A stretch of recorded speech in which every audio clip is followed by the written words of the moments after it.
Okay, so let's dive into this really powerful idea. What if the search for the divine, for God, doesn't actually require us to look up to the heavens? What if instead the real journey is inward, to find this supreme divine consciousness that's hidden right here inside ourselves?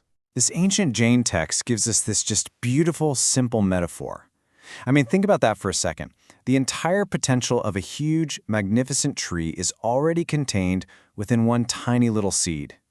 And in the same way, this text is telling us that the potential for a divine experience, for ultimate truth, is already locked and loaded inside every single one of us.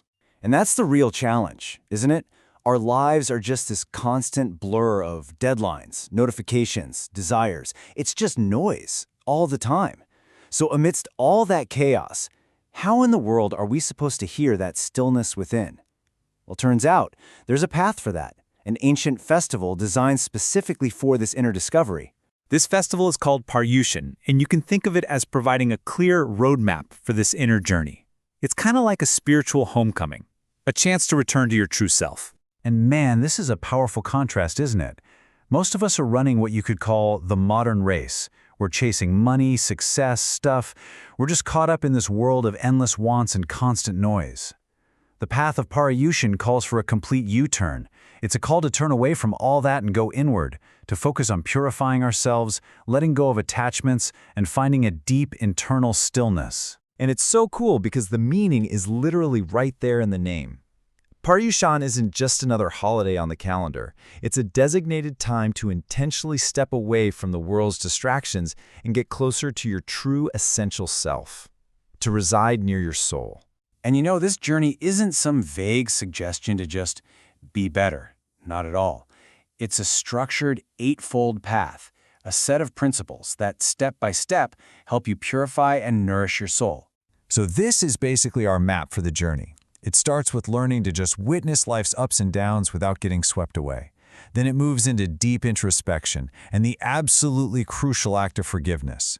From there, it builds toward this feeling of universal kinship and selfless service, guiding us from our own limited point of view to a much bigger, more compassionate, universal consciousness. Okay, let's zoom in on one of the most powerful and, let's be honest, probably one of the toughest steps: forgiveness. In Jainism, this is called kshamayachana, and it's a real cornerstone of this whole inner purification process. And here's where things get really interesting and unique. You see, in many traditions, you might ask God or a higher power for forgiveness. But this path insists on something much more direct, much more personal. It's about going to the actual person you have wronged and seeking forgiveness directly from them. It's all about healing the real-world harm that you caused. Then, after all that inner work, the path broadens out into this beautiful principle of service, or pajusana. The focus shifts from just developing yourself to the welfare of everyone and everything. It's this deep understanding that true spiritual progress means serving all living beings, not just ourselves. And the key thing to get here is that real service isn't measured in dollars or big donations. It's measured by your heart. It's all about the purity of your intention, that genuine compassion that drives your thoughts, your words, and your actions. Now, I know these concepts can feel a bit abstract, so let's bring them to life with a couple of really powerful stories and metaphors that show them in action. So get this. There's this story about a devotee named Revati. She saw that the great spiritual teacher, Lord Mahavir, was ill. So she prepared this very specific healing meal for him, not for any reward or recognition, but just out of pure, selfless devotion. And the result was incredible. Her offering completely healed him. But notice the ripple effect here. His recovery brought this huge wave of joy and relief, not just to him, but to the entire community that looked up to him. One single act of pure service uplifted everyone. And this is just mind-blowing.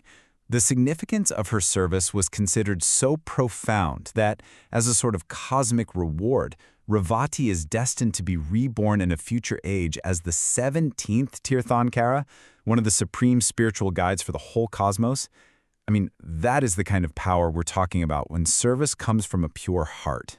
The festival also uses this brilliant metaphor of a mirror, or darpan, to teach us how we should see other people. Think about it, right? A clean mirror doesn't create darkness or absorb light. It just reflects the light that shines on it. And that is the core message right there. When we interact with other people, we have a choice. We can be like a dirty, smudged mirror focusing on their flaws and mistakes, or we can be a clean mirror, choosing to reflect the light within them, their virtues, their kindness, their strengths. And to help us become that clean mirror, we're encouraged to cultivate 4 key virtues. First, there's Maitri. That's friendship with all beings. Then, Karuna, compassion for anyone who is suffering. Next is Mudita, finding genuine joy in other people's success. And finally, Upeksha, maintaining your balance and calm, even towards those who are hostile to you. Okay, so after walking this path of introspection, forgiveness, service, and reflection, what's the ultimate goal? Where does this whole journey lead? Well, it leads to a fundamental transformation of your entire consciousness. It's a journey from the ignorance of our conditioned, ego-driven lives to the right knowledge of our true nature. It's a huge shift from a life focused only on me, to one dedicated to the welfare of everybody. It is, in essence, finally coming home to who you truly are. And that brings us right back to where we started, with this profound reminder that, just like that giant tree hiding in the tiny mango seed, this divine potential is not something you need to go out and get. It's not something you have to earn. It's already there, inside you, just waiting to be discovered. The Path of Paryushan offers a map and a method, a time set aside each year for us to stop running that exhausting outer race and to finally begin the inner journey. The message is crystal clear.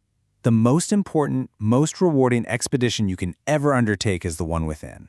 So the only real question left is, when will you begin?